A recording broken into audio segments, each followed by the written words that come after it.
1947 यह साल हर एक भारतीय के लिए एक बहुत महत्वपूर्ण साल है, क्योंकि भारत को सदियों बाद आजादी नसीब हुई थी और भारत में स्वदेशी सरकार आई थी। भारत में चारों तरफ हर्ष और उल्लास का माहौल था, लोग खुशी से झूम रहे थे। लेकिन क्या आपको पता है सन 1947 में हमारा प्यारा भारत दिखता कैसा था? लोग किस तरह रहते थे? आज जो भारत के शहर हैं ये कैसे दिखते थे? गाड़ियाँ कैसी दिखती थी? रोजमर्रा की चीजें जैसे कि आटा, तेल, घी, सब्जियों की कीमत कितनी थी? बस और ट्रेन के टिकट कितने रुपए में मिलते थे? जानेंगे इस वीडियो में, तो बने रहिए वीडियो के एंड तक। देखिए, आज इंडिया वर्ल्ड की फास्टेस्ट डेवलपिंग कंट्रीज में से एक है और इन द हिस्ट्री भारत विश्व की सबसे बड़ी अर्थव्यवस्था भी था। बट 17वीं शताब्दी में यूरोपियन भारत में आए। यूरोपियनों का भारत आने का उद्देश्य था भारत के साथ व्यापार करना, क्योंकि भारत उस समय वर्ल्ड की सबसे बड़ी आर्थिक शक्ति थी। लेकिन 17वीं शताब्दी के उस दौर में भारत राजनीतिक अस्थिरता से गुजर रहा था और इसी का फायदा उठाया अंग्रेजों ने। भारत में राजनीतिक उठापटक को देखकर अंग्रेजों ने भारत में व्यापार के साथ अपनी सैन्य शक्ति में भी इजाफा किया और रियासतों के आपसी मतभेदों का फायदा उठाकर भारत पर कब्जा कर लिया। अंग्रेजों ने जमकर भारत का दोहन किया, जिसका असर भारत की अर्थव्यवस्था पर भी हुआ। 17वीं शताब्दी में भारत का विश्व अर्थव्यवस्था में योगदान जहाँ लगभग 32% था, साल 1947 आते आते यह सिर्फ 3% के आसपास रह गया। अंग्रेजों ने भारत को सिर्फ आर्थिक तौर पर ही नहीं लूटा, बल्कि भारत की शिक्षा पद्धति को भी नष्ट कर दिया। भारत में अंग्रेजों के आने से पहले भारत में गुरुकुल व्यवस्था थी, जिसमें बिना किसी भेदभाव के सभी को शिक्षा दी जाती थी। इसलिए 17वीं शताब्दी तक भारत की साक्षरता दर लगभग 95 से 98% के आसपास थी। अंग्रेजों ने भारत की शिक्षा व्यवस्था को इस तरह से बर्बाद कर दिया कि 1947 आते आते भारत की आबादी का सिर्फ 12% हिस्सा ही शिक्षित था, यानी भारत की 88% आबादी को अपना नाम लिखना तक नहीं आता था। और इस सब का मुख्य कारण था भारत स्कूल कॉलेजों की कमी। 1947 तक भारत में सिर्फ 5000 हाई स्कूल, 600 कॉलेज और सिर्फ 25 यूनिवर्सिटीज थी, जिस कारण ज्यादातर आबादी के पास पढ़ने के लिए इंफ्रास्ट्रक्चर ही नहीं था। और यह एक बड़ा कारण था भारत के अंग्रेजों से आजाद होने के बावजूद दशकों तक भारत एक गरीब देश बना रहा। लेकिन अब भारत की तकदीर और तस्वीर दोनों बदल रही हैं। 1947 के 12% साक्षरता दर के मुकाबले अब भारत में लगभग 80% साक्षरता दर है। और अंग्रेजों की आर्थिक लूट के कारण 1947 में जहां 70% आबादी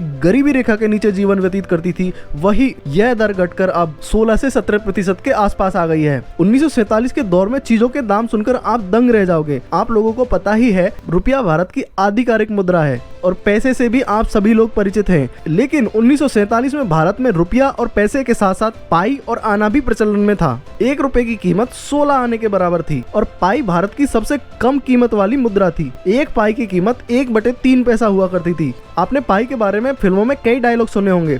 उदाहरण के तौर पर, मैं तुम्हारी पाई पाई लौटा दूंगा, पाई पाई जोड़कर मैंने तुम्हें पाला है। तो यहाँ उसी पाई की बात हो रही है। अब अगर आप चीजों के दाम की बात करें तो गेहूं सिर्फ 26 पैसे प्रति किलो मिलता था, चावल 65 पैसा प्रति किलो मिलता था और चीनी 57 पैसा प्रति किलो मिलती थी।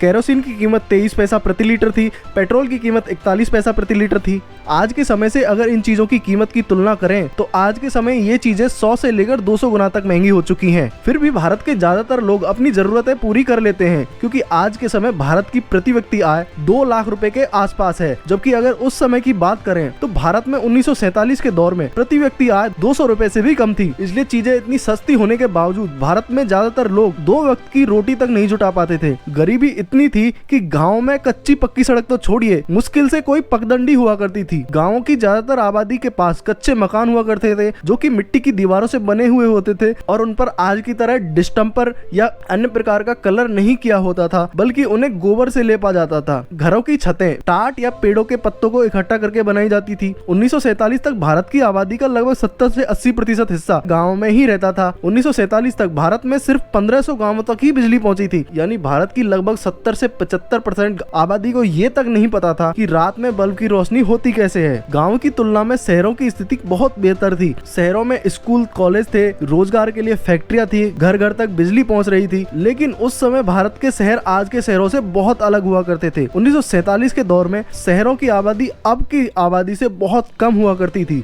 मुंबई, जो कि उस समय बॉम्बे था, बॉम्बे भारत का सबसे बड़ा शहर था, जिसकी आबादी 16 लाख थी, जबकि देश की राजधानी दिल्ली की आबादी मात्र 6,96,000 थी। यानी 1947 से लेकर अब तक भारत के शहरों की आबादी 20 से लेकर 50 गुना तक बढ़ चुकी है। अभी मुंबई की पॉपुलेशन 2.5 करोड़ है और दिल्ली की लगभग 3 करोड़ है। शहरों की जनसंख्या बढ़ने के साथ साथ शहरों में ट्रांसपोर्टेशन भी समय के साथ बहुत सुधरा है। है और चौड़ी चौड़ी सड़कें और फ्लाईओवर्स बन चुके हैं। लेकिन आपको जानकर हैरानी होगी, 1947 में शहरों की इस सड़कें इतनी चौड़ी नहीं हुआ करती थी, ना ही इतना ज्यादा ट्रैफिक हुआ करता था, क्योंकि लोगों के पास ना तो इतने पैसे थे कि वो गाड़ी खरीद सके। इसलिए शहरों के लोग यात्रा करने के लिए बस या ट्रेन का उपयोग किया करते थे। बस ट्रेन का किराया लगभग 4 से 5 पैसे के आसपास हुआ करता था। आजादी के समय लोग गरीब जरूर थे, लेकिन फिल्मों के बहुत शौकीन थे। 1947 में जब देश आजाद हुआ था, उसी साल भारत में लगभग 200 फिल्में बनी थी। उस समय सिनेमा का टिकट 40 पैसे से लेकर 50 पैसे तक हुआ करता था। आजादी के समय से ही देश के लगभग सभी बड़े शहर हवाई सेवा द्वारा जुड़े हुए हैं। एक चीज मैं दावे से कह सकता हूँ, आप सभी लोग उस समय की हवाई यात्रा की कीमतों को जानकर चौंक जाएंगे। 1947 के दौर में मुंबई से अहमदाबाद हवाई जहाज का किराया सिर्फ 18 रुपए के आसपास हुआ करता था, जो कि अब 500 से लेकर 1000 गुना तक बढ़ गया है। सबसे ज्यादा महंगाई हवाई यात्रा में ही बढ़ी है। आजादी के समय देश गरीब था, लोगों के पास पैसे नहीं थे, लेकिन देश के लोगों को इस बात की खुशी थी